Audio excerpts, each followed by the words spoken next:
अगर धोखा दिया तो मेरे समाज के पढ़े लिखे लोगों ने। हम पढ़े लिखे तो हैं, हम यहाँ जितने भी बैठे हैं लगभग मेरे हिसाब से 70-80% लोग पढ़े लिखे हैं, लेकिन पढ़ा लिखा मतलब ये भी है कि जो डॉक्टर, इंजीनियर, वकील, जज ये बन गए, वो मूवमेंट को बिल्कुल भी चला नहीं जाना चाहते। वो हमेशा इस चीज से डरते हैं कि कहीं ऐसा ना हो कि मैंने भरी सभा में बाबा साहब का नाम ले लिया तो मेरे ऊपर जो अधिकारी बैठा है कल को मुझे सस्पेंड कर दे। लेकिन जो हमारे गांव का, जो इस देश की प्रथम इकाई है, जो गांव के लोग हैं, जो हमारे समाज के लोग हैं, वो आपको किसी भी चौराहे पे, किसी भी गांव में जय भीम के नारे लगाते हुए मिल जाएंगे। तो आप बताओ, आपकी नजर में बाबा साहब का कारवां कौन चला रहा है? क्या डॉक्टर, इंजीनियर चला रहे? नहीं चला रहे ना। वो लोग चला रहे जो दिहाड़ी पे मजदूरी करते हैं, वो लोग चला रहे जो खेतों में काम करते हैं।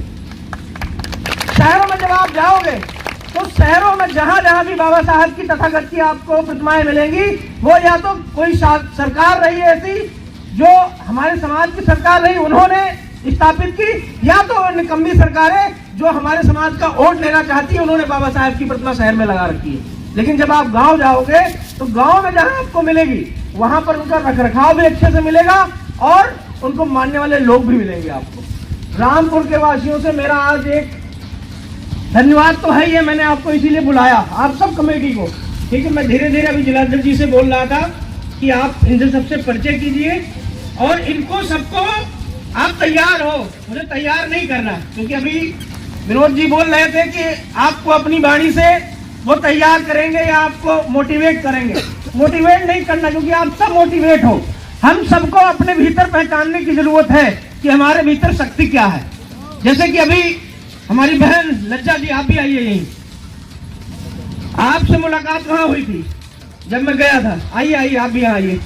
तो जब इनसे मुलाकात हुई, कुछ ना कुछ तो इन्होंने सुना होगा ना कि मैं कुछ अच्छा बोल रहा हूं, तो इसी वजह से इन्होंने आग्रह किया होगा कि उनको बुला लीजिएगा। मैं आपका भी बहुत बहुत धन्यवाद करता हूं, क्योंकि इस देश का सबसे बड़ा स्तंभ अगर है तो वो मातृशक्ति है। ये हमारी बहनें हैं जो बैठी हुई हैं, क्योंकि आपके बिना सब कुछ असंभव है। हम चाहे कुछ भी कर लें, हम बाहर में जाते हैं, बाबा साहब के सपने दिखाते हैं, बाबा साहब के कारवां को आगे बढ़ाने की बात करते हैं, लेकिन कुछ निकम्मे लोग हमारे घर में आके हमारी बहन और हमारी माताओं को पाखंड में ले जाते हैं। आज अगर आप बैठे हो तो आपको एक चीज और सबका धन्यवाद करना चाहिए। इन दो जो बाबा साहब और तथागत के अलावा, मैं उनको आज जरूर नमन करूंगा जिन्होंने इस रीढ़ को तैयार किया इस देश में, और उनका नाम भी आपको बताना चाहता हूं। एक ऐसे शख्स थे जिन्होंने पाखंडवाद को अपनी जूती की नोक से उसकी रीढ़ की हड्डी को तोड़ने का काम किया। उनका नाम था ईवी रामास्वामी नायकर जी। सबसे पहले ऐसे व्यक्ति जिन्होंने कहा कि मैं नहीं मानता पाखंडवाद को, मैं नहीं मानता भगवान को। उसके बाद में वो कारवां बढ़ा। फिर हमारे बीच में ललाई सिंह यादव जी होगा, क्योंकि हमारे ही लोग जो बहुजन समाज के लोग रहे, सत्ता में भी बैठे, 2-2 बार 3-3 बार बैठे, लेकिन उन्होंने कभी भी इन महापुरुषों को किसी भी मंच से इनका नाम तक अनुसरण नहीं किया, क्योंकि वो डरते हैं। मैंने आपको बताया कि उनको डर इस बात का है कि लोग हमको छोड़ देंगे, हमको सत्ता में नहीं बैठने देंगे। अरे ये बताओ, 5%, 10%, 15% के लोग के डर से तुम अपने 85% लोगों के महापुरुषों को भूल जाओगे क्या? हम भूल जाएंगे क्या? नहीं भूलेंगे ना। उनको ये मालूम था कि ये जो ललाई सिंह यादव, ईवी नायकर जी, इनके सबके नाम छुपा लिए जाएंगे इतिहास में, तो हमारे लोग कभी जान नहीं पाएंगे। अभी हमारा छोटा भाई विनोद भारती जी बोल रहे थे कि इन्होंने समझा ही नहीं, कभी सोचा ही नहीं था कि कोई ऐसी एक पीढ़ी आएगी, पढ़ी लिखी पीढ़ी, जो अपने महापुरुषों को पढ़ेगी और फिर उसके अंदर में एक चेतना जगेगी। उनको नहीं मालूम था, लेकिन जब धीरे धीरे हमारे समाज के लोग पढ़ने लिखने लगे और हम जैसे लोग, आप जैसे लोग तैयार हुए, तब उन्होंने खंगाला कि कहीं कुछ तो ऐसा रहा होगा। ये क्रांति ऐसे तो नहीं आ गई। बाबा साहब नहीं, ऐसा नहीं है कि हम सब मानते हैं कि बाबा साहब ने शुरुआत की। बाबा साहब के पहले भी थे, फूले साहब थे, साहू जी थे, बहुत सारे ऐसे नायक थे, लेकिन बाबा साहब ने पहले उनको पढ़ा, फिर उनको पढ़ के अपने अंदर चेतना लाए, फिर उन्होंने शुरू किया। और ये वो शख्स हैं, इनको आप, मैं कहता हूं खुले मन से, इस ब्रह्मांड में ऐसी कोई शक्ति नहीं है जो इनकी बराबरी कर सके। और मैं बताता हूं आपको कैसे। देखो, जो आपको दिखेगा उसी को तो मानोगे ना, जो आपको दिखेगा उसी को तो मानोगे। जितने भी चीजों की आप बात करते हो, जिनको भी अपना रहबर लोग मानते रहे, आज तक कोई भी इस धरती पे ऐसा नहीं हुआ, ऐसा कोई जना नहीं जिसने ये कहा होगा कि मैंने इस चीज को देखा। लेकिन जब मैं पैदा हुआ, हो सकता है मैंने बाबा साहब को नहीं देखा, लेकिन उनको किताबों में पढ़ा और अपने पूर्वजों से सुना कि ऐसे ऐसे चीजें करते रहते थे। फिर जब मैंने अध्ययन किया, मैंने एक चीज पाई कि एक हिंदुस्तान का, इस भारत का एक ऐसा व्यक्ति जो पूरे विश्व में सबसे ज्यादा पढ़ा लिखा, पूरे विश्व की बात कर रहा हूं, सिर्फ भारत की बात नहीं कर रहा, पूरे विश्व में सबसे पढ़ा लिखा, और वो भी ऐसी डिग्रियां जिनके शायद हमारे देश में लोग ऐसे कम से कम 50-60% लोग ऐसे होंगे जो जिन डिग्रियों का नाम तक नहीं जानते। हम तो अभी तक यही समझते थे शुरुआत में कि पीएचडी ही शायद सबसे पहले होता होगा, सबसे खत्म आखिरी होता होगा। जब बाबा साहब की डिग्रियां पढ़ी तब समझ में आया कि इन डिग्रियों को तो कोई यहाँ भारत में जानता तक नहीं। ऐसी सी डिग्रियां उन्होंने कर ली, और वो भी सीतापुर हरदोई से नहीं, उन्होंने डिग्रियां की विदेश से, कोलंबिया यूनिवर्सिटी से, अमेरिका से, जहां पर उस जमाने में लोग, एक दलित समाज का लड़का जो रोटी खाने को लोग, हमारे लोग नहीं पाते थे, सोचो तब वो जाके विदेश में पढ़ रहा है। लेकिन आज अगर बाबा साहब कहीं भी होंगे तो कहीं ना कहीं उनको एक दुख होता है कि मैं ऐसे विषम परिस्थितियों में रहकर भी विदेश से पढ़ाई करके चला आया, और पढ़ाई किए थे इसीलिए माने लोग, नहीं तो आपको क्या लगता था ये मक्कार कभी इनको इनका हक देते? नहीं देते ना। अभी भी कई लोग आपको मंचों पर बोलते हुए मिल जाएंगे कि बाबा साहब ने तो ना संविधान लिखा था। संविधान लिखने में तो बहुत सारे लोग थे, 300-350 लोगों की कमेटी बनाई गई थी।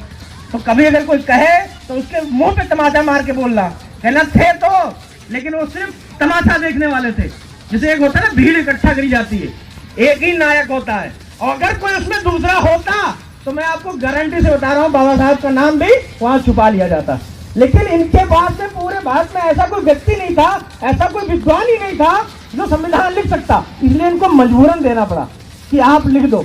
और जब उन्होंने लिखा उसके बाद भी आप देखो, मैं अभी अपनी बहन की किताब पढ़ा, कल की बात, रात की बात बता रहा हूँ, वो 8th क्लास में है, सीबीएसई बोर्ड में, और उसमें बाबा साहब का नाम लिखा हुआ था भीमराव रामजी अम्बेडकर। बताओ बाबा साहब ने कभी भी अपना नाम रामजी अम्बेडकर लिखा क्या? नहीं लिखा ना। आखिर ये नाम कहां से आया? सीबीएसई की बोर्ड में, सिलेबस में, क्योंकि राम जी उनके पिता में जुड़ा हुआ था। मनवादियों ने क्या किया, क्योंकि वो चाहते हैं कि वो राम जी का नाम हर जगह आए, हर मुख में आए, तो उन्होंने उठा के बाबा साहब के नाम में भी जोड़ दिया। तो पहली बात तो पिता का नाम हमारे यहाँ जब लगता है तो आखिरी में लगता है, सरनेम लगता है कि नहीं लगता? तो उन्होंने इसलिए जोड़ा कि जब आप इनको पुकारो उसमें आप हमारे भी देवता को पुकारो। ठीक, तो ये आप जो भी विनोद भारती जी बता रहे थे कि ये इनकी चालें हैं, ये चाहते हैं, इनकी मजबूरी है, नहीं तो 14 अप्रैल न मनाने दें आपको। और बताओ, आप परमिशन लेके देखो।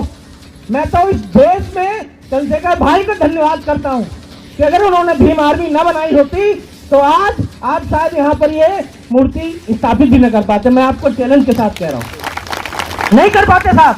अब तक आ गई होती पूरी फोर्स। आपके बगल में कितने गांव हैं मैं बताऊं आपको हमारे जिला कि हर दिन हर रोज कहीं ना कहीं से ऐसा आता है खबर कि भैया प्रतिमा लगाना चाहते पर प्रशासन लगाने नहीं दे रहा। और प्रशासन लगाने के लिए दे रहा है, प्रशासन से पूछते हैं कि भाई तुमको क्या दिक्कत है? कोई अपना मंदिर बना रहा, हमने तो कभी नहीं रोका। तो अगर कोई हम अपने महापुरुषों की प्रतिमा लगा रहे हैं, आपको क्या दिक्कत है? तो एक क्या नाम था उस गाँव का? बेड़ा नहीं, वो महादापुर में ऐसे ही जब प्रतिमा लगाने की बात आई, छावनी में तब्दील कर दिया पूरे गांव को। तो मैंने एसडीएम को फोन किया, उससे मैंने पूछा बताओ दिक्कत क्या है? तो उन्होंने बताया कि दिक्कत ये है कि उसी गांव में जो ये बात बहुत आपके लिए सबके लिए बहुत बहुत महत्वपूर्ण है, यहाँ से लेके वहां तक। उन्होंने कहा उस गाँव में 2 जाति के लोग रहते हैं, इसको आप समझिएगा खेल को। उन्होंने कहा उस गाँव में 2 जाति के लोग रहते हैं, एक तो पासी है और एक चमार है। तो चमार लगाना चाहते हैं बाबा साहब की प्रतिमा और पासी लोग उसका विरोध कर रहे हैं। तो हमने कहा अच्छा। तो हमने कहा कि कितने पासी विरोध कर रहे हैं, लगभग कितने होंगे? तो बोले ये तो मुझे नहीं पता। तो मैंने कहा मैं आपको बता रहा हूँ, उस गांव में मात्र एक घर है पासियों का। अच्छा आप देखो इनकी चाल देखो, इनको मालूम था कि ये लोग मूर्ति लगाना जा रहे हैं, तो उन्होंने एक घर को तैयार कर दिया कि भैया ऐसा है तुम विरोध करो, नहीं तो जितनी ग्राम समाज की जमीन है ये सब कब्जा कर ले जाएंगे सारे चमार। उसके अंदर में कुछ नहीं, विद्रोह एक घर जिसका होगा, जिस गांव में विद्रोह करने की हिम्मत है उसकी, लेकिन कहीं से बल मिलेगा तभी तो विद्रोह करेगा। उसने शिकायत की, तो हमने उनसे कहा था एक बात कि हम तो उसको समझा लेंगे, क्योंकि हमारे जिलाध्यक्ष जी को जब ये दोनों जिलाध्यक्ष वहां पहुंचे, हमने कहा बात हाउमा द ट्री ऑफ लाइफ, हाउमा अपनाएं और अच्छी सेहत का वरदान पाएं। Brain and health booster for kids. Brain and health booster में शामिल है एलोवेरा, अश्वगंधा, शंख पुष्पी, ब्रह्मी और वचा जैसे आयुर्वेदिक तत्व। 5 बेहतरीन जड़ी बूटियों के मिश्रण से बना यह आयुर्वेदिक नुस्खा आपके बच्चे के दिमाग को तेज बनाता है और उसके सोचने समझने की शक्ति को बढ़ाता है। ये बैक्टीरियल और वायरल अटैक्स के खिलाफ शरीर की रोग प्रतिरोधक शक्ति को कई गुना बढ़ा देता है। इसके नियमित इस्तेमाल से शरीर का वजन बढ़ता है और शारीरिक फुर्ती में भी बढ़ोतरी होती है। ये टॉनिक आपके बच्चे के दिमाग की क्षमता और योग्यता को बढ़ाने में भी सहायक है। अपने बच्चे के शारीरिक और मानसिक विकास के लिए आज ही अपने घर का हिस्सा बनाइए ब्रेन एंड हेल्थ बूस्टर को। हाउमा द ट्री ऑफ लाइफ, हाउमा अपनाएं और अच्छी सेहत का करना उससे जो विरोध कर रहा। हमने कहा उसको समझा लूंगा, लेकिन साहब एक मेरी बात याद रखना, और ये मैं ऑन रिकॉर्ड बोल रहा हूँ। मैंने उनसे कहा कि एक बात याद रखना, अगर बाबा साहब की प्रतिमा ना लगने दी आपने, तो फिर इस सीतापुर जिले में कोई भी मंदिर नहीं रहेगा, आप ध्यान रखिएगा। मैंने जिलाध्यक्ष जी से कहा और चिन्हित कर लो सारे, फिर कर से हमारे सारे लोग जो है वहीं पे खड़े हो जाएंगे एक एक आदमी। उन्होंने कहा नहीं राम मैं करवाता हूँ, फिर 2 घंटे 3 घंटे। अब ये मैं आपको इसलिए बात यहाँ पर बताया कि एक समाज को दूसरे समाज से लड़ाना इनसे बेहतर कोई नहीं जानता। वीडियो में तो देखा होगा मेरे हिसाब से, 2 भेड़ों को छूट के सींग पकड़ के ऐसे लड़ा दिया जाता है, डू बेटा, और दोनों तेजी से भागते हैं एक दूसरे की ओर। अब बताओ आप, जब दोनों भाग चुके हैं तो वहां पर संभावनाएं कैसी हैं? अगर लड़ेंगे तो खोपड़ी दोनों की फूटेगी, जो मजबूत होगा उसकी बच जाएगी, जो कमजोर होगा उसकी फूटेगी। संभावना यह भी होती कि दोनों की फूट जाए, और अगर घूमा तब भी कुछ ना कुछ फूटेगा कि नहीं फूटेगा? मतलब मरना तो है आपको। अब लड़ा दिया हमने, और वो कबूतर मुर्गा भेड़ ऐसे लड़ाते हैं और बैठ के ताली बजाते हैं, पैसा लगवाते हैं हमारे लोगों से कि जो तुम कमा के आए हो इसी में लगाओ, और ये भेड़ हम तुम हैं। ये पासी समाज, धोबी, धानुक, यादव, राठौर जितने हैं यही हैं। मेरी बात को, इस बात को समझ लो। और आपको भेड़ जैसे कबूतर जैसे लड़ाया जा रहा है, मत डरो। सबसे पहले अगर आपको सीखने की जरूरत है, बाबा साहब के 3 सिद्धांत कौन से थे? शिक्षित रहो, संगठित रहो और संघर्ष करो, यही थे ना? बहने जो छोटी छोटी बैठी, इस बात को समझो। क्या कहा बाबा साहब ने? कि शिक्षित बनो, संघर्ष करो और संगठित रहो। अब देखो कि हमारे लोग शिक्षित तो हो रहे हैं, लगभग सब बच्चे पढ़ने जाते होंगे, लेकिन जितकी आती है तो संगठित नहीं है। आपके गांव में कितने लोग होंगे बहुजन समाज के? बहुत लोग होंगे मेरे हिसाब से, क्यों दादा? लेकिन है तो यहाँ पर लगभग 100-150 लोग ही। क्यों नहीं निकले वो? क्योंकि उनको डर है कि कहीं अगर बाबा साहब के कार्यक्रम में जाएंगे, ऐसा ना हो कि प्रधान जिला पंचायत को मेरी कॉलोनी काट दे। ठीक, मैं फिर कहता हूँ, आज भी गाड़ी में अपने साथियों को मैं एक चीज बता रहा था, वो आपसे भी मैं बताऊंगा। मैंने गाड़ियों में अपने साथियों को बताया कि इस देश में सबसे जल्दी अगर कोई पैसा कमाता है तो पता है कौन है? भिखारी। 1 मिनट में हाथ फैलाता है, तुरंत पैसा हाथ पे। ठीक, और जो 1 दिन में पैसा कमाता है वो मजदूर जो दिहाड़ी पे काम करता है, पूरा दिन काम करता है, रात में पैसा पा जाता है कि नहीं? 200-250 रुपये। और जो 1 महीने में कमाता है वो होता है कौन? नौकरी वाला, उसकी महीना तनख्वाह आती। और एक व्यक्ति ऐसे होते हैं जो दुकानदार और ये छोटी मोटी दुकानदार अपना बिजनेस कर रहे हैं, इनकी जो कमाई है वो साल में जाके पूरी निकल के आती है। और इस देश में जो सबसे ज्यादा पैसा कमाता है पता है वो कौन है? बिजनेसमैन। वो कमाता है कभी 10 साल में, 15 साल में, 20 साल में। वो 10 साल लगाता है फिर कमाता है। और आप जब नजर दौड़ाओगे ना, और सबसे ज्यादा पैसा कौन कमाता है? भिखारी की वो आखिरी वाला मैंने जो बताया। तो देख लो, आपको जल्दी जो कमा रहा है वो कम कमा रहा है, जो देर में कमा रहा है वो ज्यादा कमा रहा है।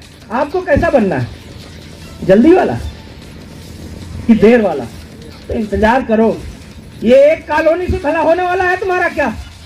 आज तुम अकेले हो, एक कॉलोनी देंगे वो, ठीक है तुम रह लोगे छत में, तुम्हारे 4 लड़के हुए, 3 लड़के हुए, वो कहाँ रहेंगे? जगह तो तुम्हारे पास उतनी ही है ना, 2 मंजिल 3 मंजिल कितना बना लोगे इसके ऊपर? तुमको लड़ना होगा किस चीज के लिए? नौकरी के लिए। जिस कुर्सी में बैठ के इस देश के सारे कानून बनाए जाते हैं, नियम बनाए जाते हैं। आप बताओ, आप एक कॉलोनी के लिए लड़ रहे हो आज, और मैं इसलिए लड़ रहा हूं कि मैं अपने लोगों को कॉलोनी दे कैसे पाऊंगा। जिस दिन मेरे हाथ में सत्ता आएगी, आपके हाथ में सत्ता आएगी, उस दिन आप अपने लोगों को सबको घर में 2-2 4-4 मकान बनवा सकते हो। आज आप एक चीज के लड़ रहे हो, तो भिखारी मत बनो। इस बहुत सारे वही लोग हैं जो आपके दुश्मन हैं। तो वो लोग जो घर में बैठे हैं, यहां से मैं उनसे कहना चाहता हूं, आप घर में बैठे रहो, दिक्कत नहीं है, लेकिन जो लोग यहां खड़े हुए हैं, एक समय ऐसा आएगा कि ये लोग इस देश में भागीदारी अपनी ले रहे होंगे, और आप लोग आज भी भिखारी हो, कल भी भिखारी बने रहोगे। ये मेरा वादा है आपसे, क्योंकि जिसने अपने हक की रोटी छीनना नहीं जाना, उसको कभी कुछ नहीं मिला। फेंक के तो कुत्ते को भी दिया जाता है। अब आप निर्धारित करो कि आप शेर बनना चाहते हो कि कुत्ता बनना चाहते हो, कि आपको दरवाजे में बैठे रहोगे दिन भर, और फिर आएगा रात का बचा खुचा आपको फेंक देगा, कहेगा खा लो। और जब आप शेर जैसे दहाड़ मार के कि नहीं इस पे हक हमारा है, हम छीनेंगे, तुम भूखे मरो, मुझे फर्क नहीं पड़ता, हम अपना हक निकाल लेके रहेंगे। और मेरा मानना है, और आप सबसे भी कहना चाहता हूं, जितने यहाँ के लोग खड़े हुए, कि ये प्रतिमा मार्च लगाने से आपका काम नहीं होने वाला। जिस दिन उनको ऐसा लगा कि सत्ता में, प्रदेश में, केंद्र में और गांव में प्रधान से लेकर प्रधानमंत्री तक सब कुछ उनका है, ये रातों रात हटवा देंगे वो, आप कुछ नहीं कर पाओगे। लेकिन अगर आप में ताकत है और उनको लगा कि सत्ता में इनकी भागीदारी है, भाई आपका प्रधान हो, आपका जिला पंचायत हो, आपका विधायक है, किसी माई की लाल की दम है कि आके यहाँ पर हटा लेगा? बताओ तुम पहले, नहीं हटाएगा ना। लेकिन दिक्कत यह है कि जिनको आप बना रहे हो वो भी आपके साथ नहीं खड़े। मैं सही कह रहा हूँ ना दादा? नहीं खड़े ना, तो उनको जरूरत है मुंह तोड़ जवाब देने की। देखो, मैंने अभी आपसे कहा कि कुत्ता मत पालो, शेर पालो। नेता अपना शेर बनाओ, ऐसा शेर बनाओ जो किसी भी की जबड़े से निकाल लाए। अगर नहीं निकाले, बाबा साहब ने कहा था, मान्यवर साहब ने भी इस चीज को दोहराया कि अगर हमको कुछ मांगे नहीं मिलता है तो हमको उसके लिए लड़ना पड़ेगा। लेकिन हमारे लोग खाली घर में बैठे हुए हैं कि महीने की पर्ची कटेगी तो 5 किलो राशन मिल जाएगा। ठीक, मत खाओ, मरोगे क्या भूखे? बताओ तुम पहले, जब राशन नहीं मिल रहा था तब मर रहे थे क्या? लेकिन आपको राशन देख के और निकम्मा बना दिया गया, क्योंकि अब तो लोग मजदूरी भी नहीं करना चाहते। अब तो सोच रहे महीने का तो 25 किलो मिल जा रहा है, उसी में हमारा परिवार का तो भला हो ही जा रहा। तो आपको नकारा बनाया जा रहा है। जो लोग हल चलाते थे हमारे समाज के लोग, उनकी इस हाथ में, इन हड्डियों में इतनी ताकत होती थी कि किसी की गर्दन दबा दे वो। लेकिन आज जो हमारी समाज अब पीढ़ी है ये वाली, और जो आने वाली पीढ़ी है, वो खेतों में काम ही नहीं करना चाहती। उसको कहीं भी बुला के किसी भी जब जरूरत होती तो ऐसी कुर्सी प्लास्टिक वाली दे दी जाती है, वो खुश हो जाता कि अरे हमको तो महाराज जी ने बुलाया, अपने घर में कुर्सी बैठा दिया। बताओ, इतना सम्मान को देगा? हमारे समाज का व्यक्ति तुम्हारे साथ में खाना खाए तुमको अच्छा नहीं लगेगा, लेकिन अगर कोई महाराज जी आ गए, कोई ब्राह्मण, कोई ठाकुर आ गया और आपके घर खाना खा ले, आप 10 रिश्तेदार को बताओगे आज तो पंडित जी आए खाना खाने के लिए। अरे मूर्ख हो। मैं तो कहता हूं ऐसे लोगों को, मैं अपने परिवार के साथ में खाना खाना पसंद करूंगा, लेकिन मैं उनके साथ में खाना खाना नहीं पसंद करूंगा। आप मुझे चटनी रोटी खिला दो, मेरे लिए बहुत अच्छा है, लेकिन मैं उनका 50 प्रकार का भोजन भी रखा हो उसको मैं ठुकराता हूं। आप सब याद रखना मेरी बात, जिन्होंने ये प्रतिमा लगाई है, आज तो आपकी शायद वाहवाही नहीं हो, लेकिन जब ये पीढ़ी बढ़ेगी, आप नहीं रहेंगे, मेरा वादा है आपसे कि ऐसा भी कोई आएगा आपके गांव में, युवा या कोई बहन ऐसी भी तैयार होगी जो हो सकता है कहीं अगल बगल में आपकी भी प्रतिमा खड़ी कर दे कि ये काम जो है इन्होंने शुरू किया था। ये जरूरत किस बात की है? विनोद भाई ने अभी आपको बताया कि हमको इनको पूछने की जरूरत नहीं। मैंने अभी देखा आपको, आप सब लग गए भाग दौड़ में कि पूजो जल्दी से। पूजने की जरूरत नहीं, अगर पूजते होते तो वही अच्छे थे। फिर बाबा साहब ने कभी नहीं कहा कि तुम हमको पूजो। विनोद भाई ने क्या कहा? बाबा साहब ने कहा कि हमको पूजो मत। जो उनके बाद की पीढ़ियां आई, मान्यवर काशीराम साहब भी ये कहते रहे कि बाबा साहब को पूजने की जरूरत नहीं है, बाबा साहब को पढ़ने की जरूरत है। आज आपके गांव में ऐसे आप समझ लो कि एक किताब आ गई है, नई किताब। जैसे अभी सवाल पूछे आपसे विनोद भारती जी ने, आपको नहीं पता था कि कहाँ जन्म हुआ, कोई दिक्कत नहीं है, क्योंकि जब जागोगे तभी सवेरा होगा, ये कहते ना। आज आपके गांव में एक किताब आई है और वो किताब आपके यहाँ स्थापित हो गई है। अब इस किताब को पढ़ना शुरू कर दीजिए आप।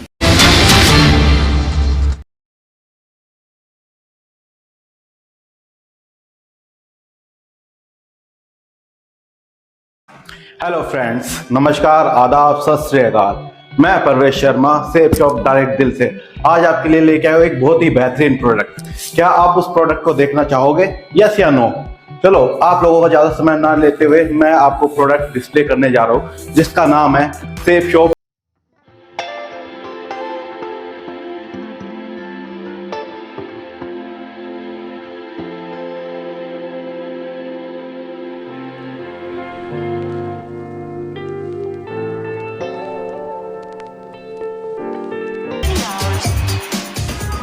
तो दोस्तों, कैसी लगी आपको ये हमारी वीडियो?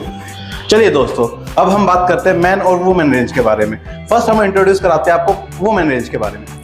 ट्रैक सूट में हमारे पास टोटल 4 कलर्स अवेलेबल हैं। ब्लैक एंड पिंक कलर, जैसे कि आप सभी देख सकते हैं कि ब्लैक एंड पिंक कलर मैंने पहना हुआ भी है, जो कि कितना स्मार्ट एंड स्टाइलिश लुक दे रहा है। इसी तरह से हमारे पास black and yellow colour, black and light grey colour, navy blue and purple colour भी है। इसी तरह से ट्रैक सूट के हमारे पास सभी साइजेस अवेलेबल हैं। हमारे पास स्मॉल, लार्ज, मीडियम, एक्सेल और डबल एक्सेल सारे साइजेस अवेलेबल हैं। चलिए दोस्तों, आपने अभी देखा वुमेन रेंज के बारे में, ऐसे ही हम आपको मैन रेंज के बारे में बताते हैं। मैन कलर रेंज में हमारे पास अवेलेबल है 4 डिफरेंट कलर्स। जैसा कि आप देख पा रहे हैं, एक गुड लुकिंग कलर मैंने पहना है, ब्लैक एंड ग्रे। हमारे पास इसके अलावा 3 कलर और अवेलेबल है, green olive, navy blue and blue and black. Man range की बात करें तो इसमें हमारे पास 4 साइजेस अवेलेबल हैं, medium, large, double XL and XL. चलिए दोस्तों, अभी आपने देखा मैन और वुमेन रेंज के बारे में, जिसमें आपको डिफरेंट कलर और साइजेस के बारे में बताया गया था। अब ऐसे ही और आपको एक्सप्लेन करने के लिए, इसके प्रोडक्ट की और अधिक जानकारी देने के लिए मैं अपने साथ बुलाना चाहूँगा कवलजीत कौर को। वेलकम है। फर्स्ट हम बात करते हैं अब इसके मैन्युफैक्चर के बारे में। अगर हम इसकी मैन्युफैक्चरिंग की बात करते हैं तो मैन्युफैक्चरिंग करवाई जाती है one of the leading partner Style Hunt Fabtex से, जो कि कॉन्ट्रैक्ट मैन्युफैक्चरिंग करते हैं रेमंड के लिए, मॉन्टे कार्लो के लिए और रॉकेट बैंड के लिए। सेम इसी तरीके से वो हमारे लिए कॉन्ट्रैक्ट मैन्युफैक्चरिंग करते हैं हमारे जेनो ब्रांड के लिए। जेनो ब्रांड सेफ शॉप का अपना ब्रांड है, जिसके लिए कॉन्ट्रैक्ट मैन्युफैक्चरिंग वो कर देते हैं हमें। चलिए दोस्तों, हम बात करते हैं इसके फैब्रिक के बारे में। अगर हम इसके फैब्रिक के बारे में बता रहे हैं तो इसका फैब्रिक जो है बाकी ब्रांड से अलग करने के लिए हमने इसमें बाई स्टच 4 साइड फैब्रिक यूज किया गया है। जैसा कि आप देख सकते हैं कि इसका स्टच 4 साइड है, इस तरफ भी और इस तरफ भी। नॉर्मल ब्रांड्स में क्या किया जाता है कि फैब्रिक को 2 स्टच यूज किया जाता है, बट हमने यहाँ पे 4 स्टच यूज किया गया है। और इसके लिए हमने इसका ब्रीथेबिलिटी फैब्रिक यूज किया है, जो कि आपको एक्सरसाइज के टाइम पे पूरा मतलब घुटन टाइप नहीं फील होने देता है।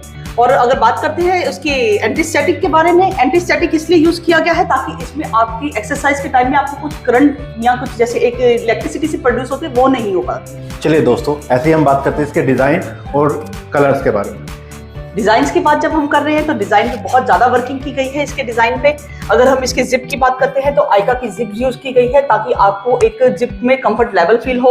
और इसकी जो पॉकेट्स की बात करते हैं तो पॉकेट्स में भी हमने साइड जिप लगाई है। ये देखिए, जैसे आप देखेंगे ये सेफ एंड सिक्योर रखती है आपकी वैल्यूएबल्स को जब आप एक्सरसाइज करते हैं। और सेम इसी तरीके से इसके लोअर में भी जिप लगाई गई है ताकि आप अपने वैल्यूएबल आइटम्स को एक्सरसाइज के टाइम पे सेफ रख सकें। जेनो जिप जैप और जेनो एक्टिव वेयर की फुल रेंज आपको अवेलेबल है www.safeshopindia.com पे। 3 डिजाइन तो आपको यहीं पे दिख रहे हैं, बाकी डिजाइन आपको वेबसाइट पे अवेलेबल हैं। जल्दी से इसकी शॉपिंग कीजिए ताकि इसका स्टॉक ना खत्म हो जाए।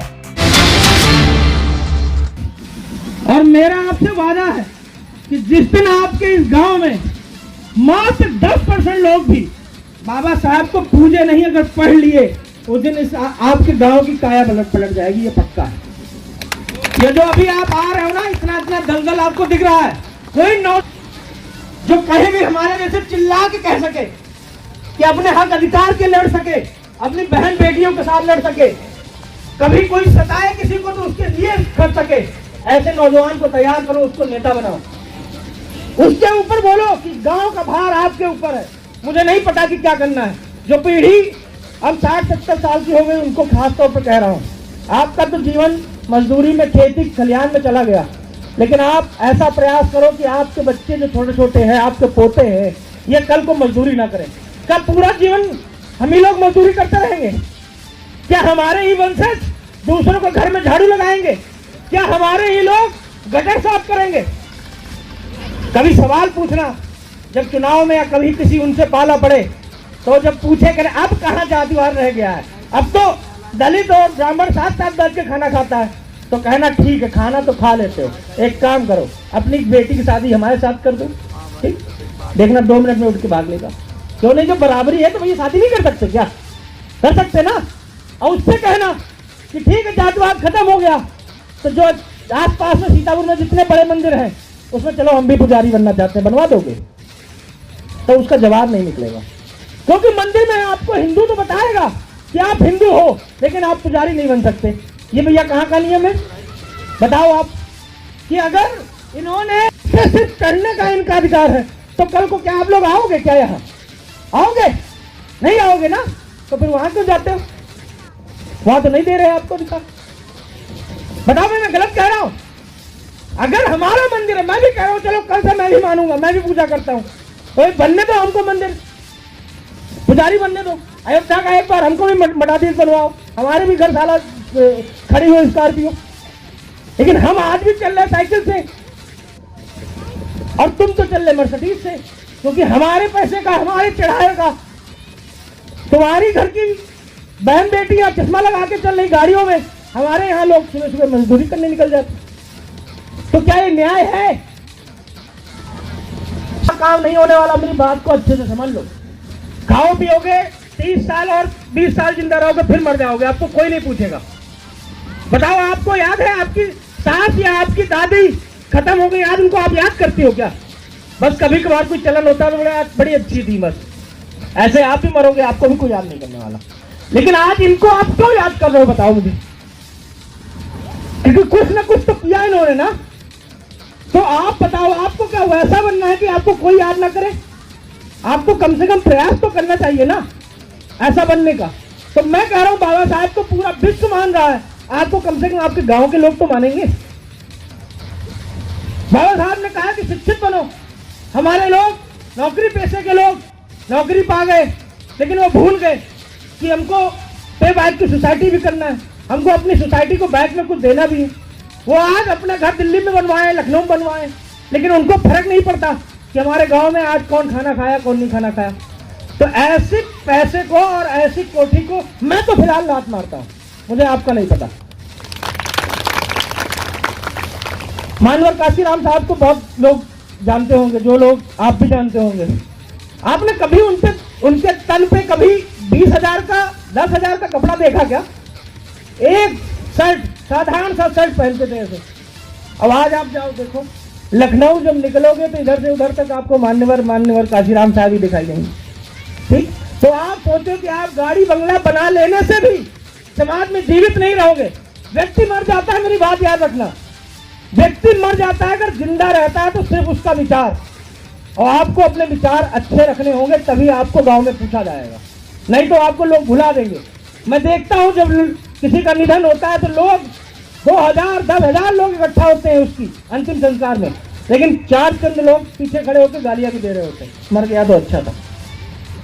अब आप सुनिश्चित करो आप कैसा मरना चाहते हो, कि भीड़ तो इकट्ठा हो लेकिन सारे गाली दे, या ये कहें कि आप जिसके ताऊ भी ना लगते हो, आप किसी के चाचा भी ना लगते हो, घर में बैठ के आपके लिए रोए कि अगर आज चाचा जिंदा होते तो हमारे गांव में ये ना होता। और इसके लिए मैंने आपको अभी बताया कि मैं क्यों चंद्रशेखर आजाद जी का धन्यवाद करता हूं, क्योंकि देश में जितनी ऐसी चीजें हो रही थी, उन्होंने अभी तक क्या मिला हमको? तो भैया विधायक भी नहीं मिला, एक भी कुछ नहीं मिला। लेकिन उस देश में खासतौर पढ़े लिखे लोग जो बैठे हैं वो जरूर समझो, क्योंकि सबसे ज्यादा बुद्धि आपकी ही खराब है। आपके दिमाग में नहीं घुसता कि सही क्या गलत क्या है। आप सोचो एक व्यक्ति ऐसा है जो अभी कुछ नहीं पाया, वो आपके लिए जान हथेली पे लेके घूमता है डेली, पता नहीं कब कौन सी गोली सीना पार कर जाए। हम बैठे अपने साथियों के साथ में इतना कड़वा बोल रहे हैं, हमको क्या पता आपके गांव में कौन लोग रहते हो, लेकिन क्योंकि ये कलेजा हमको किसने दिया? हमारे भाई ने दिया, चंद्रशेखर आजाद जी ने दिया। और हम ये ताकत अपने भाइयों को दे रहे हैं, अपनी बहनों को दे रहे हैं। आज 2-4 लोग आपके गांव से, एक जमाना जरूर आएगा, ये ज्यादा दूर नहीं, 2 साल 3 साल का समय दो, और बहुत ज्यादा अगर तो 2027 तक का। इस गांव में जहां जहां भी बहुजन समाज के लोग, दलित समाज के लोग, ओबीसी समाज के लोग रहते हैं, हर गांव में अगर बाबा साहब की प्रतिमा न स्थापित हो तो मेरा नाम बदल लीजिएगा। कुछ बटोर के दूर से लेके आ रहे हैं, अभी जिले में आपको शायद कम दिखाई देता हो, लेकिन जरूरी है क्योंकि आज आपके गांव में ये हो रहा है। मान लो अभी 10 गाड़ी आ जाए, लठ लेके लोग आ जाएं, हम तो इतनी चंद लोग हैं, मान लो 500 लोग आ जाएं तो क्या होगा? तो यहाँ 50,000 लोग खड़े होंगे आगे आपके गांव में। हम इतना ताकत से क्यों बोलते हैं? हमको नहीं पता कि आपके गांव में अगर हम पे कोई आक्रमण करने आए तो आप बचा पाओगे कि नहीं, लेकिन हमको पता है।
जरा सा भी कुछ हो गया तो इस प्रदेश में ऐसे तमाम लोग तैयार हैं जो कल के कल पूरा इस कितना सीतापुर परेशान हो जाएगा, प्रशासन परेशान हो जाएगा। आपके बीच में सुनील राठौर जी बैठे हुए, मैं चाहता हूँ खड़े हो जाए आप एक बार।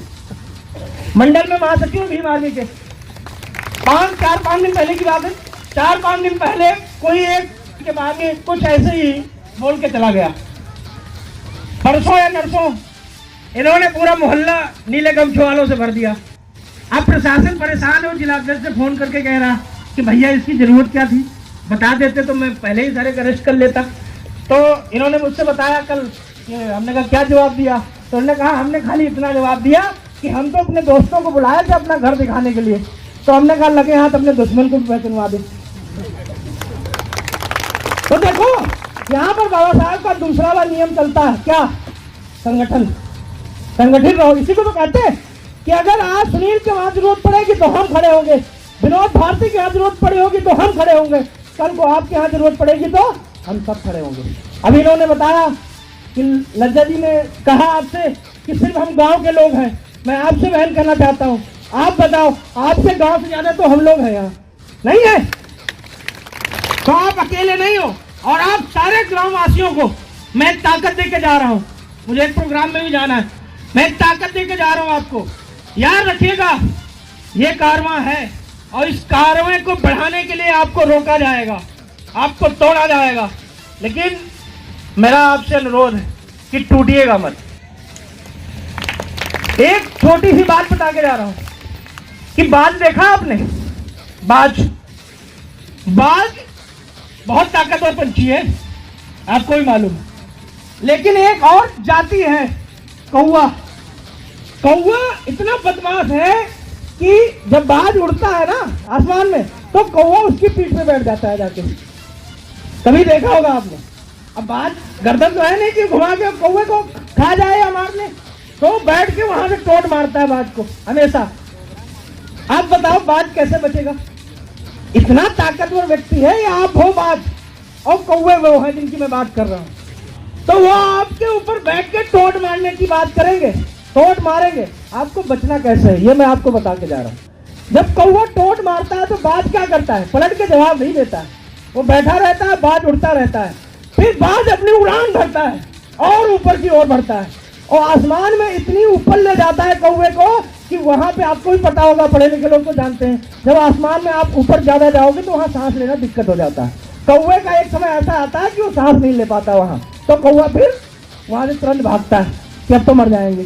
क्या सीखा आपने? कि आपको इतना ऊपर उड़ना है कि कौवे की हिम्मत ना हो कि आपकी पीठ पे बैठ सके। आपको इतना आगे बढ़ जाना है कि कौवा कभी सोचे ही ना कि आपके पीठ पे बैठ के मैं टोट मार पाऊंगा। और अगर आप जवाब देने में लग जाओगे, बाज रुका क्या? नहीं रुका ना, बस उसने उड़ान अपनी और ऊपर बढ़ ली।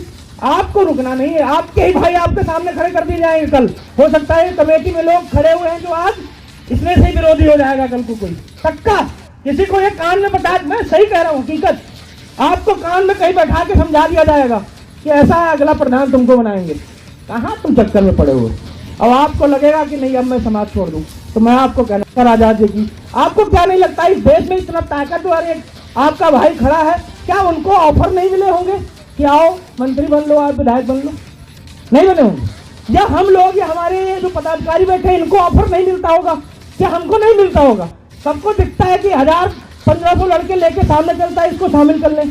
तो अगर हमको प्रधान और ये जिला पंचायत विधायक बनना होता तो हम भी बिक जाते, चंद्रशेखर आजाद भी बिक जाते। लेकिन फिर वही बात है, फिर समाज आपको कैसे याद करेगा? बिकने वाला याद करेगा, गद्दार कहेगा आपको। तो आप गद्दारी में जाना चाहते हो तो एक 5 साल की प्रधानी ले लो, कुछ नहीं कर पाओगे। आपके समाज के प्रधान जी हैं, आए क्या? नहीं आए। 5 साल बाद देखना कितना बना लिया उन्होंने।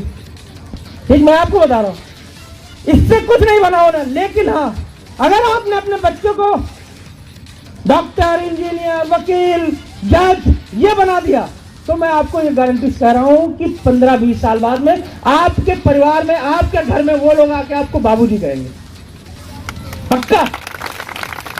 अब आप डिसाइड करो कि आप बिकना चाहते हो या अपने परिवार को मजबूत करना चाहते हो। मेरी 100 बातों की एक बात, सारी अपने छोटी बहनों को भी और छोटे भाइयों को, इस देश में अगर राज करने का कोई भी एक साधन है, अस्त्र है, शस्त्र है, तो वो 2 चीज समझ लो आप, जो बाबा साहब कह के गए। ये देख रही हूँ फूल माला चढ़ा रही थी दादी, मैं आपको बताना चाह रहा हूँ, ये आज जो आप बैठी हो ना यहाँ घूंघट खोल के, ये इसकी बदौलत है खाली। ये जो किताब आपको लाल लाल दिख रही, नहीं तो आप यहाँ बैठ भी नहीं पाते। आपको भी मालूम है इस देश में जो औरतें विधवा हो जाती थी उनको सती होने के लिए कहा जाता था कि नहीं? आपको वोट देने का अधिकार नहीं था। आपको पुराणों में जो इनकी किताबें पर सुना रही, ये है ताड़न के अधिकारी, आपको मतलब जितना प्रताड़ित किया जाएगा उतना ही अच्छा है। बाबा साहब ने कहा ऐसा नहीं, हमारे समाज की महिलाएं भी पढ़ेंगी, वो भी डीएम बनेंगी, वो भी कलेक्टर बनेंगी, वो भी मुख्यमंत्री बनेंगी, वो भी प्रधानमंत्री बनेंगी, तब जाके बने ये लोग। तो इसमें बहुत ताकत है। तो बाबा साहब ने हमको 2 चीज दे के गए, एक तो संविधान और दूसरा कलम। उन्होंने कहा कि एक कलम तुम्हारा शस्त्र है और संविधान तुम्हारा वस्त्र है, तो अपने वस्त्र को कभी बिकने मत देना और अब इस चीज को याद रखना।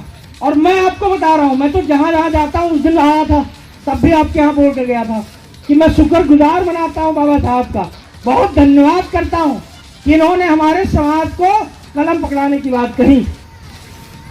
अगर कहीं सरदार उधम सिंह वाला वो पिस्तौल पकड़ाने की बात कही होती तो पता नहीं कब कैसे भाग गए होते, ठीक, क्योंकि सबके हाथ में होता है इस समय। तो जब कोई लड़े आपके सामने तो उससे कह देना कि बाबा साहब का जाके शुक्रिया करो अपने घर में कि इन्होंने हमको कलम दे दी थी। अगर हाथ में कहीं कट्टा पकड़ाने की बात कह देते तो कब तक तुम खत्म थे। तो कोई नौबत ना आए, हम कलम को, संविधान को मानने वाले लोग हैं और हमको भैया ऐसे ही बना रहने दो। और जिस दिन तुमने मजबूर किया, अभी एक गाना बज रहा था, मैं बहुत सुन रहा था, एंजॉय कर रहा था उसको, कि जिस दिन तुमने मजबूर किया तो हर घर से फिर कुछ और भी खींचेगा। ठीक है, याद रखो, हमारे पूर्वज वही चलाते थे कि नहीं? राजा थे तो राजाओं के पास में तुमको भी मालूम है क्या होता था, तो उनसे कहना कि अगर ज्यादा टोट मारोगे तो बेटा हम फिर ऊपर नहीं ले जाएंगे और ऊपर भेज देंगे तो, ठीक है। तो इन सब बातों के साथ में जय भीम, जय संविधान, जय भारत। हमारे बीच में इधर जाओ, हमारे बीच में हमारे महागुरु लोग बैठे हुए हैं, भंते जी लोग बैठे हुए हैं। आप आइए भंते जी, तीनों लोग आइए। मैं आपका भी बहुत धन्यवाद करना चाहता हूँ। ये लोग, आप सोचो, एक पंडा जो खाली ऐसे लगा लेता था उसकी दिन भर की कमाई पता है आपको, कम से कम 5,000 की 10,000 की होती थी। आज ये लोग कुछ नहीं मांगते आपसे, कुछ नहीं मांगते, खाली आपको शिक्षा देने की बात करते हैं। लेकिन हमारा समाज अभी भी जागरूक नहीं है, अभी लेने से ही मना करता, अभी भी उन्हीं चीजों में पड़ा हुआ। लेकिन आपको पता है क्यों आज भी खड़े हुए, क्यों ये वस्त्र में खड़े हुए? क्योंकि इनको पता है कि आज आपने 200 हमने इकट्ठा कर दिए, एक समय आएगा कि 2000 भी इकट्ठा कर देंगे। इसी में इनका जीवन आगे बढ़ रहा है। अभी इस देश में जितने भी बनते और हमारी बिछुड़ियाँ, जितने भी लोग हैं ऐसे जो लोग हो रहे हैं, उस समाज को नई प्रेरणा देने का काम कर रहे हैं। क्योंकि आपको बताओ, पढ़ लिख कुछ जाओ, मैंने देखा सर कि ऐसे ऐसे लोग हैं जो बड़े बड़े अफसरों में बैठे हुए लेकिन जाके वहीं झुक जाते हैं। और मेरा सर और आपका भी सर, कसम खाओ कि ये सर जो है वो अगर झुकेगा तो यहाँ झुकेगा सिर्फ, इसके अलावा और कहीं नहीं झुकेगा। भले कटने को तो कट जाए, कहीं किसी भी मंदिर में नहीं झुकेगा, यहाँ झुकेगा सिर्फ। इनको पूजना मत, आपसे बार बार मैं कह के जा रहा हूँ, आप लोग भी ध्यान रखिएगा। सर आप आओ यहाँ पर बैठ के, कभी बंते जी लोगों को बुलाओ, हफ्ते में 2 हफ्ते में 10 लोग